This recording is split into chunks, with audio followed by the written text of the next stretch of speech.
While most of the homeless encampments in Los Angeles go untouched, one district, one part of the city, has renewed the effort to clean them up and find those people temporary housing.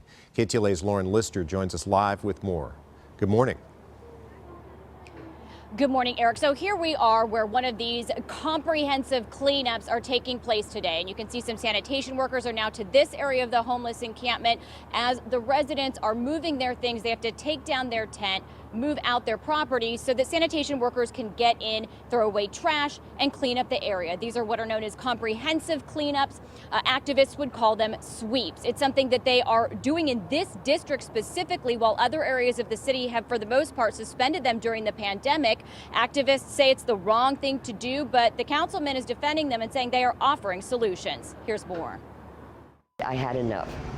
It wasn't safe for me to be out there. Since April, Kelly McCard has been living at this shelter in her hometown of San Pedro. And this is just my dorm right here. She used to live in a tent at this once sprawling encampment along Beacon Street. It was horrible, especially with the crime. Councilman Joe Buscaino, who is also running for mayor, says the encampment was one of his district's worst. The epicenter of the homelessness crisis in San Pedro, 120 individuals, over 200 tents here. He says it grew largest near the beginning of the pandemic. Now, the park and sidewalks in the area, once packed with tents, are for the most part clear, aside from a handful.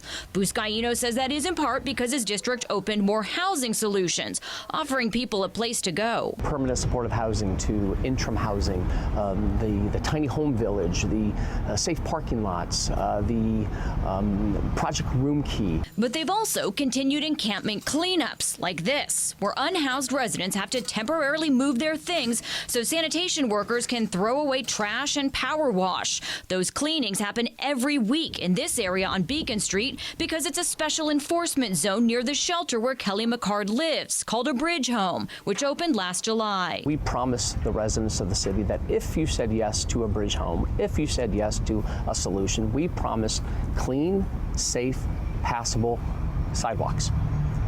And we did that here. But aside from bridge shelter zones, he says city council suspended cleanups near the start of the pandemic. In December, he got an exception for his district. I asked my colleagues, if you don't want to clean the rest of the city, let me at least start cleaning and engaging with the homeless in my district. What we're seeing is without the resuming of comprehensive cleanups, it attracts nuisances. His office says given their overall approach, this Harbor City encampment has gone from an average of 80 residents to fewer than 25.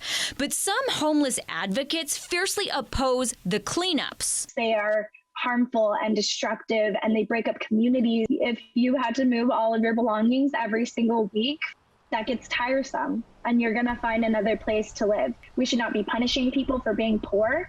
And back on Beacon Street, There is still this encampment in the area, about 10 tents, with some residents here saying they moved from the park and some telling me they are waiting for housing. So you want a shelter bed? I need it. Have you been offered a shelter bed? I'm trying to get in one, but they still haven't got me in there. but Kelly McCard says she's getting the help she needs. After an abusive relationship and addiction landed her on the streets, she went through drug treatment and now with the bridge shelter is getting support finding permanent housing and a job. I came in here, but really nothing. And now I'm getting myself back up on top right now, little bit by little. And here you can see the notice that is given, letting people know that this is going to be happening. These cleanups happen regularly in this district every several of weeks at their major encampments. And one of the issues that activists point to, they say that they take issue with the cleanups because there aren't permanent places for these people to go. They don't think that shelters that are temporary are necessarily a good enough solution. And some of the people out here actually have tiny homes and continue keeping tents out here for various reasons. Now, looking forward, September 1st is the date that the City Council has voted for these cleanups to continue more broadly throughout the city, but it will include more voluntary aspects of the cleanups. For now, that's the latest live here in Harbor City. I'm Lauren Lister. I'll send it back to you. Lauren, you mentioned that some of the people there move to shelters and then keep tents on the side. How are authorities dealing with that? Because that would seem to defeat the purpose of the whole thing. Yeah, so the reason why some of the people out here tell me that they have tiny homes but keep a tent are various. One man saying that he doesn't always want to be held to a curfew. At tiny homes, he says you have to be there at 10 p.m. And then another woman says she is really wanting to keep her furniture for permanent housing, which she gets a housing voucher, which is of course the goal. And she says she can't store those things at tiny homes. Now, I know from Buscaino's office that they have storage centers for items that homeless people have no space for, to get them off the streets. Now, why someone like the woman I spoke to hasn't been connected with those services isn't totally clear, but it's certainly something that I plan to follow up on. Eric, I'll send it back to you. Lauren Lister, excellent work there. Thank you for that.